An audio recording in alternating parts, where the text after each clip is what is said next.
एक दिवस पोस्टपोन करा। सध्या चांदा ते बांदा आणि गल्ली ते दिल्ली गाजत असलेलं प्रकरण म्हणजे बीडच्या मस्साजोगचे सरपंच संतोष देशमुख यांची हत्या आणि हत्या प्रकरणी गुन्हा दाखल झाला नसला तरी सर्व पक्षांच्या रडारवर आहे तो वाल्मिक कराड। या वाल्मिक कराडनं आणि त्याच्या टोळीनं वेगवेगळ्या शहरात कोट्यवधी रुपयांची मालमत्ता खरेदी केल्याचा आरोप होतोय। पुण्यात मोक्याच्या ठिकाणी फर्ग्युसन कॉलेजच्या समोर वाल्मिक कराडनं 25 कोटी रुपये मोजून ऑफिस प्रिमायसेस विकत घेतल्याचं बोललं जातंय आणि याच आर्थिक व्यवहाराच्या तपासासाठी ईडीची एंट्री होण्याची शक्यता नाकारता येत नाही।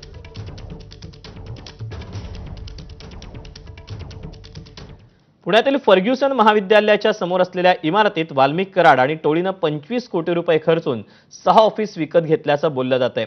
याच इमारतीच्या परिसरातून आढावा घेतलाय मंदार गोंजारीनं। पाहूया। पुण्यातील फर्ग्युसन महाविद्यालयाच्या बरोबर समोर असलेल्या या व्यावसायिक वापरासाठीच्या इमारतीमध्ये वाल्मिक कराड, त्याच्याशी संबंधित असलेली एक महिला आणि विष्णू साठे यांच्या नावाने 6 कार्यालयीन कामकाजासाठीच्या जागा अर्थात ऑफिस स्पेसेस बुक करण्यात आल्यात आणि त्यासाठी 25 कोटी रुपये मोजण्यात आल्याचा दावा होतोय। हा आत्ता करार या पातळीवरती असलेला व्यवहार आहे, कारण आपण जर पाहिलं तर या इमारतीचं काम अद्याप पूर्ण व्हायचं आहे।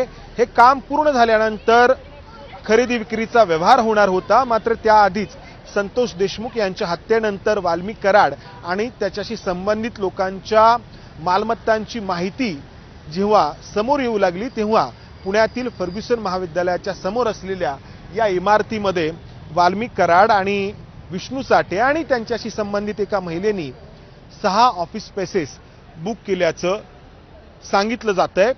या ठिकाणी पर स्क्वेअर फीट 40,000 रुपये असा दर आत्ता या फर्ग्युसन कॉलेज रस्त्यावरती असलेल्या व्यावसायिक वापराच्या जागांसाठीचा आहे आणि त्यातून 25 कोटी रुपये मोजण्यात आल्याचा दावा करण्यात येतो आहे।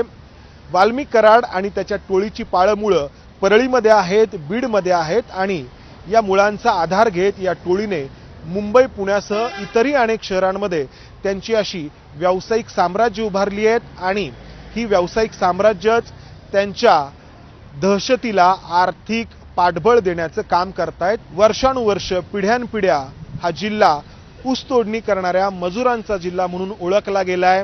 इतक्या वर्षांमध्ये या ऊसतोडणी करणाऱ्या मजुरांच्या आयुष्यात फारसा फरक पडलेला नाही, मात्र जे या ऊसतोडणी करणाऱ्या मजुरांचं नेतृत्व करत असल्याचा दावा करतायत त्यांची संपत्ती मात्र ही अशी गगनाला भिडली आहे। कॅमेरामन राजेश बिडकरसह मंदार गोंजारी, एबीपी माझा, पुणे।